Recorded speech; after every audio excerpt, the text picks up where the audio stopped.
NIOETE IKINYA GUKINYANIRIA UTUNGATA wa Uheani wa Thakame MWENA wa KARISA MAITHA thiini wa kaunti ya Kilifi uria utanyitwo guteithiriria kuhurana na wagi wa thakame kuma mathibitari matiganite. Ni augite MWEKE uyu gukorwo kigacirithia ugima mwega wa mwiri na kuhotithia kungania MIHUKO mingi ya thakame iri ta njira ya gukorwo kihonokia mioyo ya andu kuma thiini wa kaunti ya Kilifi.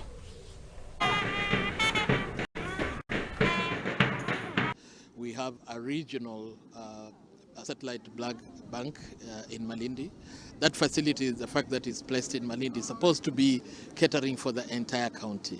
That is a facility that can store up to 3,000 pints of blood at any given time. So we are collecting blood from all over the county, from volunteers, and doing the necessary screening and then storing there so that whenever it's needed, it's taken to facilities where the blood is needed. Tunataka tuwe toa damu sio wakati tuna dharura tu peke yake, lakini kila mara. Na kama mnavyojua pia Malindi sasa wamekamilisha ile benki mpya ya kuweka damu. Wamama wengi wajawazito hasa wakati wakiwa lazima kuzaa wanapoteza damu, ama kuna wengine damu yao ina upungufu na wanataka kufanywa upasuaji wakati wa uzazi.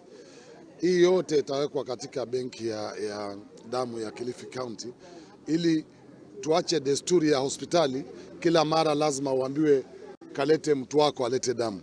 Hospitali inatakana ukiwa na dharura uweze kutibiwa ukihitaji damu bila kutafuta familia. Ndio maana tunahimiza kila mtu atoe, kwa sababu hatutalisahau kama watatoa watu wachache. So tunataka watu wengi wa Kilifi ambao wana uwezo na wana afya na wana kiwango cha damu cha kutoa, ajue damu hii kesho itafaidi mtoto wako, itafaidi ndugu yako, itafaidi mamako. So tunahimiza watu wengi wajitokeze kwa wingi watoe, ili damu isiwe inatafutwa tu wakati mtu ni mgonjwa.